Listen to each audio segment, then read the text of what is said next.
Price எல்லாம் ஆண்டவரும் ரட்சகருமாகிய இயேசு கிறிஸ்து நாமத்தினாலே உங்களுக்கு என் அன்பின் வாழ்த்துக்களை நான் தெரிவித்துக் கொள்கிறேன். இந்த நாளிலே நம் ஆண்டவர் நமக்கு கொடுக்கிற வார்த்தைக்காய் நன்றி சொல்லுவோம். நாளில் கூட 5 மாதங்களில் நடத்தின தேவன் இதோ 6வது மாதத்தை அழகாய் கடக்க செய்திருக்கிறார். அதற்கு கூடி நன்றி செலுத்துவோமா? நம்ம எல்லோரும் வார்த்தைக்கு நேராக கடச்சிருவோம். நம்ம எல்லோரும் தலைகளை தாழ்த்து கண்ணீர் ஜெபிப்போமா? எங்கள் உண்மையும் உத்தமமும் இல்லை எங்கள் நல்ல தகப்பனே, எங்கள் பரிசுத்தமும் அன்பு நிறைந்தவரே உனக்கு நன்றியோடு துதிக்கிறோம், ஸ்தோத்திரிக்கிறோம். அப்பா ஆண்டவரே, நீர் செய்கிற சகல நன்மைகளுக்காகவும் நீர் செய்கிற சகல மேன்மைக்காக நன்றி செலுத்துகிறோம்ப்பா. ஆண்டவரே, உங்களுடைய பிரசனத்தினால் எங்களை நிரப்புங்க, உங்களுடைய வார்த்தையினால் நிரப்புங்க. இதை பார்க்கிற ஒவ்வொருவர்கள் மேலும் உங்களுடைய நாட்களில் ஆண்டவரை ஊற்றப்படுகிற அபிஷேகம் இந்த நாள் ஊற்றப்பட்டுங்கிறதால ஒவ்வொருவரும் நிறைவுள்ளவர்களாய் கத்த மாற்றி வழிநடத்துங்க, பாதுகாத்துக் கொள்ளுங்க. இயேசுவின் நாமத்தினால் ஜெபிக்கிறோம் நல்ல பிதாவே, ஆமென், ஆமென், ஆமென். எல்லாம் திருப்பிக் கொள்ளுவோம். ஏசாயா நாம் வாசிக்கும்படியாக எடுத்துக்கொள்ளப்பட்ட வேத வசனம் ஏசாயா 41ஆம் அதிகாரம் 14ஆம் வசனத்தை நாம் வாசிக்கிறோம். யாக்கோபு என்னும் பூச்சியே, இஸ்ரவேலின் சிறு கூட்டமே, பயப்படாதே, நான் உனக்கு துணை நிற்கிறேன் என்று கர்த்தர் இஸ்ரவேலின் பரிசுத்தருமாகிய ஒரு மீட்பர் உரைக்கிறார். ஆண்டவர் சொல்றாரு, இந்த நாட்கள்ல நமக்கு ஆண்டவர் துணை நிற்கிறவராக இருக்கிறார். அல்லேலூயா. நம்ம என்ன ப்ராப்ளமா இருந்தாலும், என்ன பிரச்சனையா இருந்தாலும், என்ன என்ன என்ன எது இருந்தாலும் ஆண்டவர் நமக்கு துணை செய்கிறவராக இருக்கிறார். ஏனென்றால் பாருங்க, முதலாவது வார்த்தை யாக்கோபு என்னும் பூச்சியே என்று சொல்லும்போது என்னாகமம் 14ஆம் அதிகாரம் 33ஆம் வசனத்திலே அந்த ஒரு வார்த்தை மாத்திரம் நான் படிக்கிறேன். நாங்கள் எங்கள் பார்வைக்கு வெட்டி கிளிகளை போல் இருந்தோம். சிறு பூச்சி என்று ஆண்டவர் அங்க மென்ஷன் பண்றார். ஏசாயால மென்ஷன் பண்ணும்போது இந்த இடத்துல இவர்கள் சொன்ன காரியம் அது. ஆண்டவர் பாருங்க, அந்த கனெக்டிவிட்டியில தேவன் நம்மை நடத்துகிறார் பாருங்க, துணை செய்கிறார் அப்படின்னு வாசிக்கும் போது ஆண்டவர் அந்த இடத்துல ஏசாயா 41:14 யாக்கோபு என்னும் பூச்சியேன்னு சொல்லும்போது இந்த யாக்கோபு என்னும் பூச்சி இந்த இடத்துல பாருங்க, ஜனங்கள், தேவனுடைய ஜனங்கள் சொல்லுகிறாங்க, இயேசுவாவுடைய விசுவாசிகள் அப்படியே நம்ம அறிக்கையிடக்கூடாது. என்னன்னா, நான் சின்ன பசங்களா இருக்கிறோமே, நம்ம அவங்களிடத்துல நம்ம பேச கூட நமக்கு தைரியம் இல்லையே, நம்ம என்னத்துக்கு நம்ம ஒரு இதுக்குமே யூஸ் இல்லையேன்னு சொல்லிட்டு நினைப்போம். ஆனா ஆண்டவர் சொல்றாரு, நீ அநேக காரியங்களை நீ என்ன பண்ண போற, நடப்பிக்க போற. ஏனென்றால் கர்த்தர் நமக்கு துணை நிற்கிறபடினார். அல்லேலூயா. அவர் நமக்கு துணை நின்றால் மாத்திரமே நம் உலகத்தை ஜெயிக்க முடியும். தாவீது எப்படி இந்த உலகத்தை ஜெயித்தார், கர்த்தரை எப்படி அவர் துதித்தார் என்றால் வார்த்தை சொல்லுகிறது, அவரை கர்த்தர் உணர்த்தினபடினார், கர்த்தரை அவர் சிநேகித்தபடினார். அப்போ நாம எல்லாவற்றிலும் நம் ஆண்டவரை நாம் அதிகமாய் சிநேகிக்க வேண்டும். இதை கேட்கிற அருமையான தேவச்சனமே, உங்களுடைய வாழ்க்கையில நீங்க நினைக்க வேண்டிய விஷயம் என்னன்னா, என் ஆண்டவர் என்னோடு இருக்கும்போது நான் பயப்படுவதில்லை. நான் அவங்களுடைய கண்களுக்கு சிறு பூச்சிகளாக கூட இருக்கலாம், நான் வெட்டிக்கிளைகளை போல இருக்கலாம். ஆனாலும் யோசேப்பும் காலேபும் சொல்லும்போது அவர்கள் சொல்லும்போது சொல்றாங்க பாருங்க, கர்த்தர் நமக்கு தயவு பாராட்டினால் நிச்சயமா இந்த தேசத்தை நாம் என்ன பண்ணுவோம், சுதந்திரிப்போம். அப்போ கர்த்தர் நமக்கு தயவு பண்ணுகிறார். அப்போ இந்த நாளிலே துணை, அவர் எனக்கு துணை நின்றால் நான் எனக்கு விரோதமாய் வருகிற ஒவ்வொரு காரியங்களும் ஆனாலும் எது ஆனாலும் நம்மை மேற்கொள்ளாது. அல்லேலூயா. அப்போ ஆண்டவருடைய வார்த்தை சொல்லுது பாருங்க, இங்கே அவங்க அறிக்கையிடுறாங்க, நாங்க அவங்களுடைய பார்வைக்கு நாங்க எப்படியா இருந்தோம், சின்ன பூச்சி மாதிரி இருந்தோம். ஆனா நாங்க அந்த தேசத்தை என்ன பண்ண முடியாது, சுதந்திரிக்க முடியாது என்று சொல்லும்போது யோசேப்பும் காலேபும் கர்த்தருடைய வார்த்தைக்கு பயந்து அவங்க சொன்னாங்க, இம்மட்டும் நடத்தின தேவன் மீது இருக்கிற ஒவ்வொரு நாட்களில் நடத்துவார். அவங்க சொல்லும்போது சொல்றாங்க பாருங்க, அந்த தேசத்தை தேவன் தயவு பாராட்டினால் நிச்சயமாய் அந்த தேசம் நமக்காய் கொடுக்கப்படும். அவர் ஒப்பு கொடுப்பார். அவரால் முடியாதது ஒன்றும் இந்த உலகத்துல இல்லை. அல்லேலூயா. அப்ப 2வது வார்த்தை பாருங்க, இஸ்ரவேல் என்னும் சிறு கூட்டமே சொல்லும்போது ஆதியாகமம் 34ஆம் அதிகாரம் 34-30ஆம் வசனத்துல அழகாய் தெளிவா சொல்கிறார். அந்த கடைசி பகுதியை மாத்திரம் நான் வாசிக்கிறேன். அவர்கள் எனக்கு விரோதமாய் கூட்டம் கூடி, அதுக்கு முன்னால் பாருங்க, நான் கொஞ்சம் ஜனம் உள்ளவனா இருக்கிறேன்.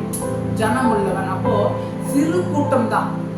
அவங்களுக்கு விரோதமா இல்ல, அவங்களுக்கு நம்ம என்ன பண்ண முடியாது, ஒண்ணும் பண்ண முடியாது. அவங்க நம்மள என்ன பண்றாங்க, போர் எடுத்துட்டு வராங்களே, அவங்க பெரிய ஜனமாச்சு, அவங்களுக்கு விரோதமா நாங்க என்ன பண்றது, ஒண்ணும் பண்ண முடியாது அப்படின்னு சொல்லிட்டு அவர் பயப்படுறாரு. ஆண்டவரே எனக்கு விரோதமா வராங்களேப்பா, நீங்க தான்ப்பா எனக்கு துணை, நீங்க தான் எனக்கு அரணும், எனக்கு பலனும் எல்லாமுமா இருக்கிறீங்கன்னு சொல்லிட்டு அவங்க சொல்லும் போது ஆண்டவர் பாருங்க அந்த இடத்துல ஒரு கிரியை செய்கிறாரு. ஆண்டவரே அவர்களுக்கு துணையா இருந்து அவர்களை ஆசீர்வதித்து அவர்களை பெருகவே பெருக செய்து, ஏனென்றால் ஆபிரகாமுக்கு ஆண்டவர் ஆசீர்வதித்ததினால் ஆபிரகாம் இடத்துல ஆண்டவர் உடன்படிக்கை பண்ணார். என்னன்னா, உன்னுடைய சன்னதியின் மேல என்ன பண்றேன், எப்பொழுதுமே அந்த ஆசீர்வாதத்தை நிலைத்திருக்க செய்கிறேன். நீ எப்படி, ஏன்னா யாக்கோபு எத்தனை காணப்பட்டார், ஆனாலும் ஆண்டவர் அவரை என்ன பண்ணல, கைவிடல. இனியும் நம்ம என்ன பண்ண வரோம், நம்மளே என்ன பண்ண மாட்டாரு, கைவிட மாட்டார். கவலைப்படாதீங்க, இத்தனை நாள் நீங்க தவறு செஞ்சிருக்கலாம், இத்தனை நாள் பாவம் செஞ்சிருக்கலாம், ஆனாலும் ஆண்டவர் சொல்லுகிறார், இனி நீ என்ன பண்ணக்கூடாது, இனி நீ பாவம் செய்யாமல் இரு, இந்த பாவத்தை இனி நீ தொடாத, இந்த பாவத்தை நீ என்ன பண்ணாத, கையில் எடுக்காத, எதுவுமே செய்யாது. ஏனென்றால் கர்த்தர் உனக்கு துணை இருக்கிறார். கர்த்தர் உன்னோடு கூட இருக்கும் போது மலைகள் ஆனாலும் பள்ளங்களாலும் எல்லாவற்றையும் நீ மிதித்து ஓடும்படி கர்த்தர் கிருபை தருகிறார். அல்லேலூயா.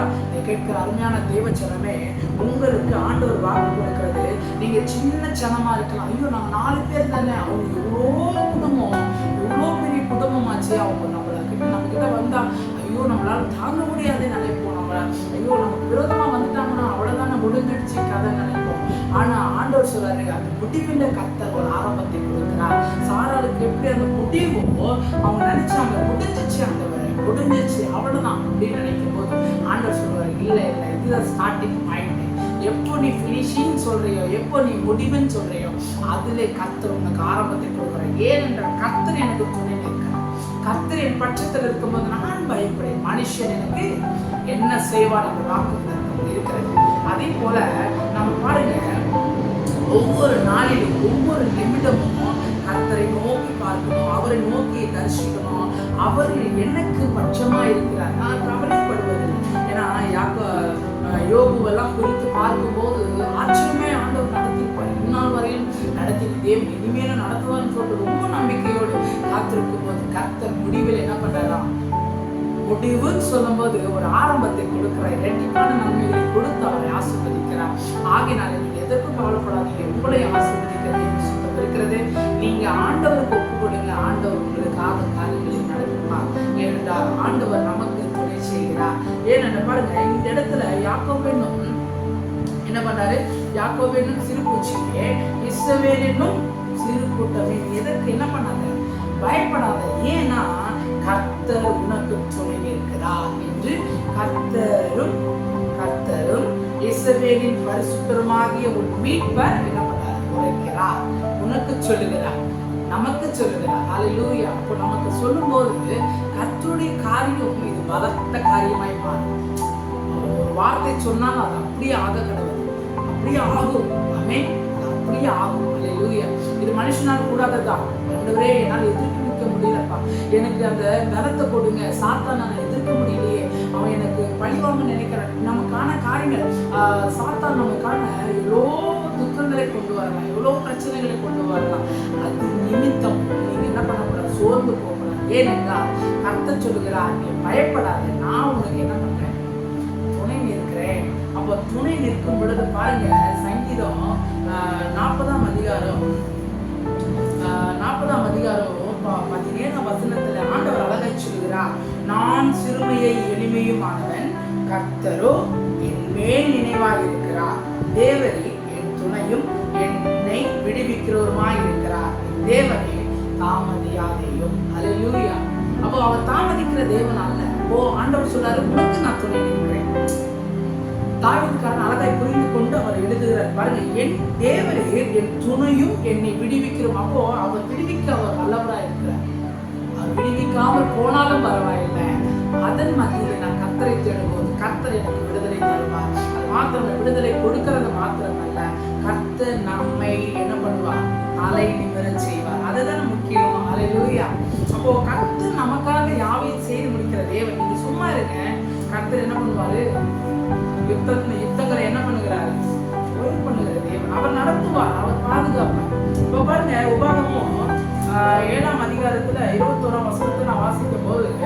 அவர்களை பார்த்து பயப்பட வேண்டாம். உங்க தேவனாகிய கர்த்தர் உங்களுக்குள்ளே இருக்கிறார். அவர் வல்லமையும் பயங்கரமான தேவன் அவர். அப்போ நமக்குள்ள இருக்கிற தேவன் நமக்கு துணை இருக்கும்போது ஏன் கவலைப்படுறீங்க?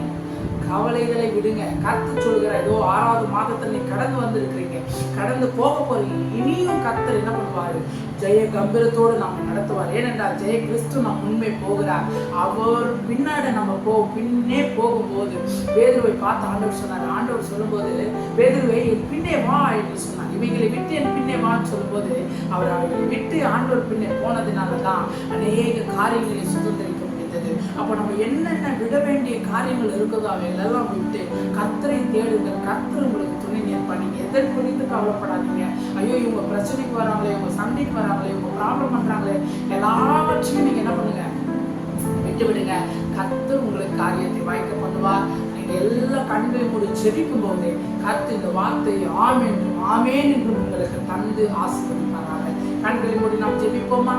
பரிசுத்தமும் அன்பு நிறைந்த நல்ல ஆவியானவரே, ஆசீர்வதிக்கப்பட்டதான இந்த மனமகிழ்ச்சியின் காலை வேளையிலும் உங்களுடைய வார்த்தையை தியானிக்க, உங்களுடைய வார்த்தையை போதிக்க, உங்களுடைய வார்த்தையை உட்கொள்ளப்பா உதவி செய்கிற தேவனுக்காய் நன்றி செலுத்துகிறோம். இந்த வார்த்தை ஒருவரை பாக்கியமானாய் மாற்றுகிறது. இந்த வார்த்தை ஒருவரை கர்த்தாவே சுகப்படுத்துகிறது, பலப்படுத்துகிறது, உயிருள்ளவனை மாற்றுகிறது.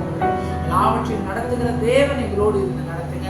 இந்த வீடியோ பார்த்திருக்கிற ஒவ்வொருவர்களையும் விசேஷமாய் ஆசீர்வதிக்கும் நாங்கள் ஜெபிக்கிறோம். கர்த்தாவே அவங்களுக்கு விரோதமாக எழும்புகிற எல்லா ஆயுதங்கள் வாய்க்காமல் போவதாக ராஜா. அப்பா இந்த நாளில் கர்த்தர் எல்லா பிள்ளைகளும் ஆண்டவரே 10th 12th ஒவ்வொரு பிள்ளைகளும் அப்பா எதிர்பார்த்திருக்கிற காரியங்கள் வந்து அடைவதாக. ஆண்டவரே எதிர்பார்க்கிற சீட் கிடைப்பதாக.